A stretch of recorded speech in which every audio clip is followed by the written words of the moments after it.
영화 주라기 공원 시리즈에서 수십 년간 활약해온 공룡이 있습니다. 바로 갈고리 발톱으로 유명한 벨로키랍토르죠. 일명 랩터라 불리던 이들은 여타 육식 공룡보다 몸집은 작지만 특유의 영리함과 사육을 즐기는 잔혹함으로 관객들에게 섬뜩한 이미지를 심어줬는데요. 그런데 사실 영화 속 랩터와 실제 벨로키랍토르는 꽤나 다릅니다. 그리고 과거의 벨로키랍토르와 현재의 벨로키랍토르의 복원도 역시 상당한 차이가 있죠.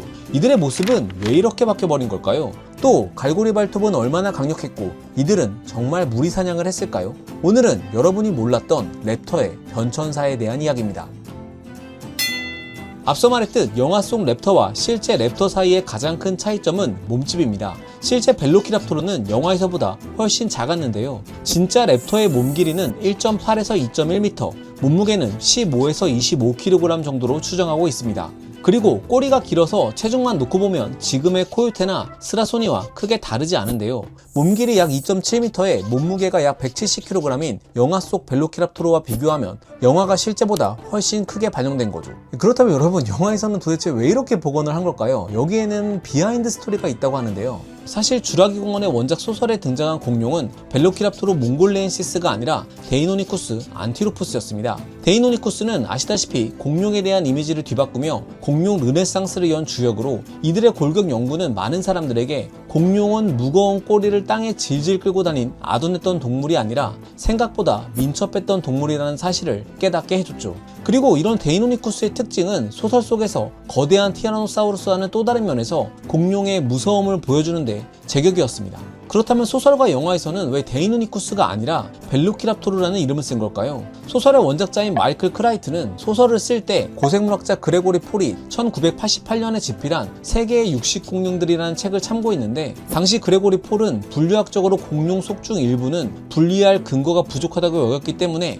많은 공룡 속들을 합쳐버렸습니다. 당시 책에는 데이노니쿠스 또한 벨로키랍토르의 북아메리카종, 즉 벨로키랍토르 안티로푸스로 쓰여 있었고, 마이클 크라이트는 이를 토대로 소설에 등장하는 공룡의 학명을 벨로키랍토르 안티로푸스로 짓게 된 것이죠. 이후 벨로키랍토르와 데이노니쿠스를 다른 종으로 볼 수 있다는 결론이 났지만, 마이클 크라이튼과 스필버그는 벨로키랍토르라는 이름이 더 무섭고 있어 보인다는 이유 때문에 이름을 그대로 유지했습니다. 게다가 영화 촬영 당시에 공룡의 모든 동작을 CG로 표현하기에는 무리가 있었던 터라 사람이 랩터의 탈을 쓰고 연기를 해야 했죠. 상황이 이렇게 돌아가다 보니 영화 속 랩터의 크기는 부득이하게 실제 데이노니쿠스보다 좀 더 커질 수밖에 없었고, 외형도 조류가 아닌 왕 도마뱀과 같은 파충류를 참고하면서 체형 역시 훨씬 육중하고 피부도 두껍게 묘사됐던 겁니다. 덩치 외에도 세부적인 외형에서도 큰 차이가 있는데, 벨로키랍토르의 두상은 왕 도마뱀을 닮은 영화 속 랩터와는 달리 길쭉하고 날렵한 형태였습니다.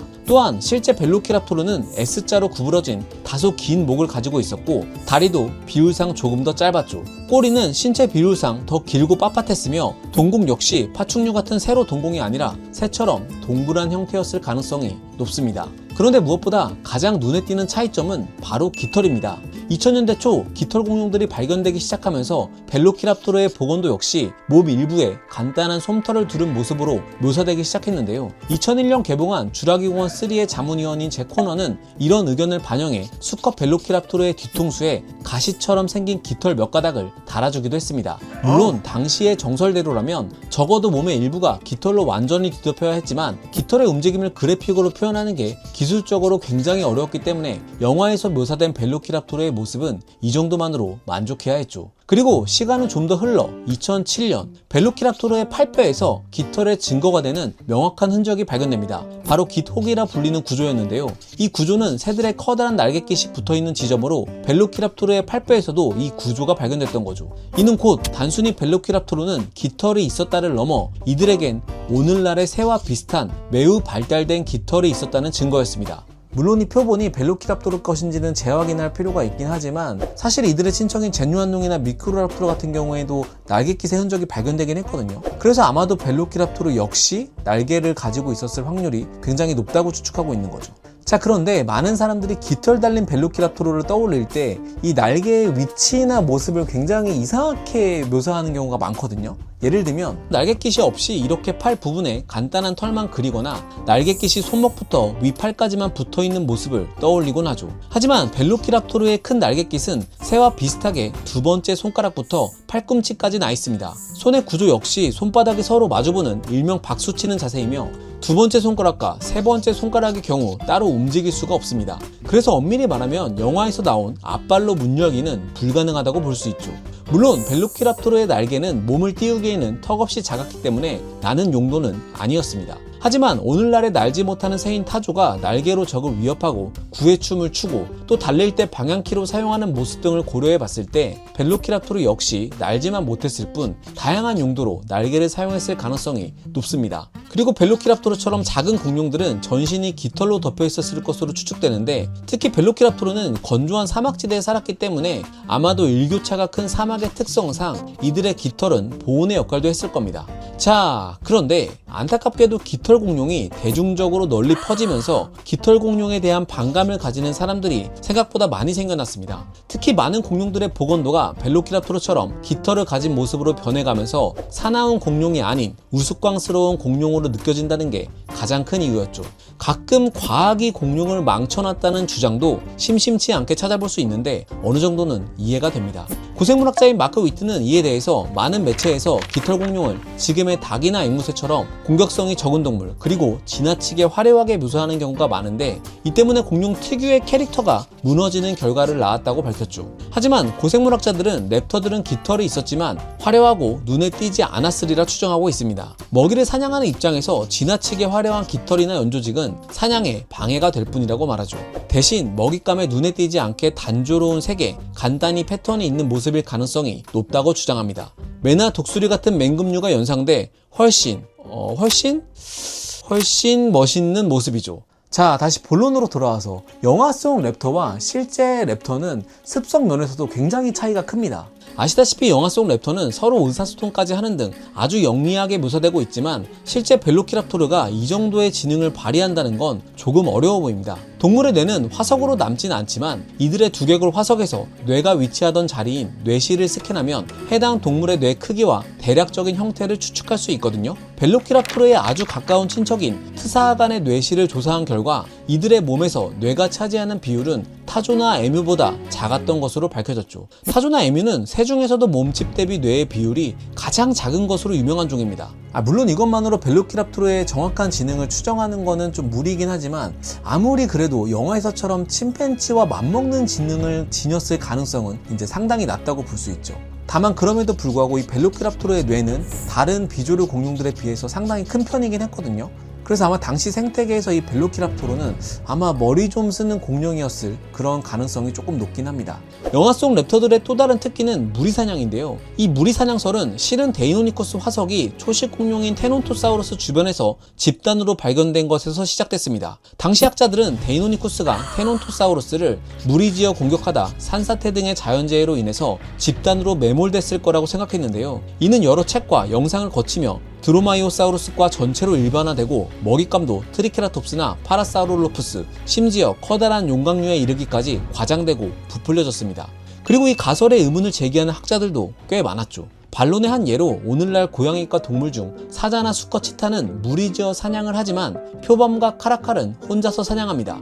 이처럼 데이노니쿠스가 무리 사냥을 했다 한들 그것이 벨로키랍토르 등 다른 드로마이오사우루스과의 무리 사냥으로 일반화할 수는 없다는 거죠. 또한 이 무리 사냥을 했을지라도 사냥할 수 있는 먹이의 크기에는 분명 한계가 있습니다. 오늘날의 사자도 다자란 코끼리를 노리지 못하는데 사자보다 훨씬 작은 데이노니쿠스나 벨로키랍토르가 코끼리만한 혹은 더 큰 대형 조반류 공룡이나 용광류를 공격한다는 건 상당히 과장됐다고 볼 수 있죠. 테논토사우루스의 경우에도 600에서 1000kg으로 다자란 기린이나 들소와 맞먹는데 이렇게 큰 상대는 제규어 크기의 데이노니쿠스 무리라도 사냥하기 어려웠을지도 모릅니다. 이런 이유들 때문에 데이노니쿠스가 대머리 수리처럼 이미 죽어있는 테논토사우루스 사체에 몰려들었다가 떼죽음을 당했다고 주장하는 학자들도 있었죠. 2020년에 또 다른 단서가 발견됐습니다. 웨이스 지구과학 박물관 관장인 조제프 프레데릭슨 박사가 이끄는 연구팀이 데이노니쿠스 이빨 화석의 탄소 동위원 소비를 분석한 결과 성체와 새끼 데이노니쿠스의 먹이가 달랐다는 결과가 나왔습니다. 보통 리카온이나 늑대처럼 조직적인 무리 생활을 하는 동물들은 성체들이 잡은 먹이를 새끼와 공유하기 때문에 먹이가 같습니다. 이런 결과는 데이노니쿠스가 적어도 늑대같이 조직적인 무리 생활은 하지 않았음을 암시하죠. 무엇보다 벨로키랍토르는 데이노니쿠스처럼 집단 화석으로 발견된 경우가 없습니다. 다만 그렇다고 해서 랩터들이 모두 고독한 사냥꾼이라 단정짓기는 어렵습니다. 오늘날 살아있는 공룡, 즉 조류 중 헤리스메와 쐐기꼬리 수리의 경우 평소엔 혼자 사냥하다가 필요할 때 주로 가족을 중심으로 협동하여 먹잇감을 사냥합니다. 헤리스메의 경우 모리 사냥을 통해서 사냥 효율을 높이고 쐐기꼬리 수리의 경우 여러 마리가 번갈아 공격하며 다 자란 캥거루처럼 큰 먹잇감을 노리기도 하죠. 또한 맹금류들은 짝과 사냥하는 경우도 많은데 송골매부터 검독수리, 흰어리 수리, 필리핀 수리 등 다양한 맹금류들이 짝과 협동해서 사냥합니다. 특히 필리핀 수리의 경우 한 마리가 원숭이들의 주의를 끌고 다른 한 마리가 뒤쪽에서 기습하는 방식으로 사냥하기도 하죠. 즉 벨로키랍토르나 데이노니쿠스가 굉장히 체계적으로 무리 사냥을 했을 가능성은 상당히 낮긴 하지만 어쩌면 종종 경우에 따라서는 소규모로 협동 사냥을 했을 가능성은 다소 열어둘 수는 있습니다. 자, 그럼 다시 이들의 생김새로 돌아와서 랩터의 상징과도 같은 이 길고 구부러진 갈고리 발톱은 어디에 어떻게 쓰였을까요? 영화에서는 벨로키랍토르들이 이 발톱을 이용해서 상대를 찢어버린다고 언급하는데 이는 당시 학설에는 분명 알맞은 설명이었습니다. 예전 학자들은 오늘날 살아있는 화식조에게도 확장된 발톱이 있고 이 발톱으로 개나 인간을 공격한다는 점에서 착안해 랩터들이 두 번째 긴 발톱으로 먹이를 찢고 가죽을 갈라서 상처를 낸다고 생각했죠. 그러나 2002년 더 트루스 어바웃 킬링 다이노소어라는 다큐멘터리에서 실물 크기의 벨로키랍토르 다리 로봇을 만들어 발톱의 위력을 실험했는데 먹잇감으로 준비된 통 삼겹살에 벨로키랍토르 로봇 발톱을 찔러 넣자 발톱은 먹잇감에 깊게 박히기만 했을 뿐 이를 가르지는 못했습니다. 그렇다면 이 발톱은 그저 장식에 불과했을까요? 몽골에서 발견된 이 유명한 화석은 랩터의 발톱이 단순한 장식이 아니라는 사실을 말해줍니다.